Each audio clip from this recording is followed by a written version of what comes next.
எங்க ஓடுறாங்க? ஏமா எங்கம்மா ஓடுறீங்க? அட எங்கயா ஓடுறீங்க? இல்லையா எங்கயா ஓடுறேன்? உனக்கு சொல்லக்கூடாது, இருந்தாலும் சொல்றேன். 10 சதுர கிலோமீட்டர் பரப்பளவு கொண்ட வைகை அணையை வெறும் 300 தெர்மாகோல் அட்டைகளை கொண்டு அமைச்சரும் ஆட்சியர்களும் வெப்பத்திலிருந்து காக்க முயற்சித்தனர். பாத்தாடி பார்வதி, என் பிள்ளையோட அறிவை இந்த உலகத்துல மக்க மனுஷ தோண்ட காலத்துல இருந்து இப்படி ஒரு விளக்கத்தை யாரா சொல்லிருக்காங்களா? இல்ல யாருக்காவது தோணி இருக்குமா? இதற்கு 10 லட்சம் ரூபாய் செலவானதாக அமைச்சர் செல்லூர் ராஜு தெரிவித்தார். ஒரு கோடி கோடிப்ப நீ பார்த்த ஆமாப்ப, ஒரு கோடிப்ப இந்த இத்து போன நாள் 1 கோடி ரூபாய் வகுத்தரிச்சப்ப 1 கோடி போய் சாம்பார் சோறு தின்னு போ.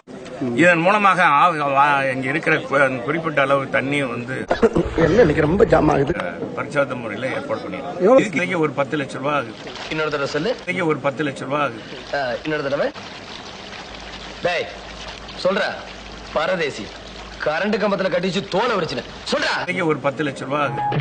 அணையை தெர்மாகோல் மூலம் மூடும் பணியை பார்த்து உள்ளூர் மக்கள் சிரிக்க ஆரம்பித்து விட்டனர்.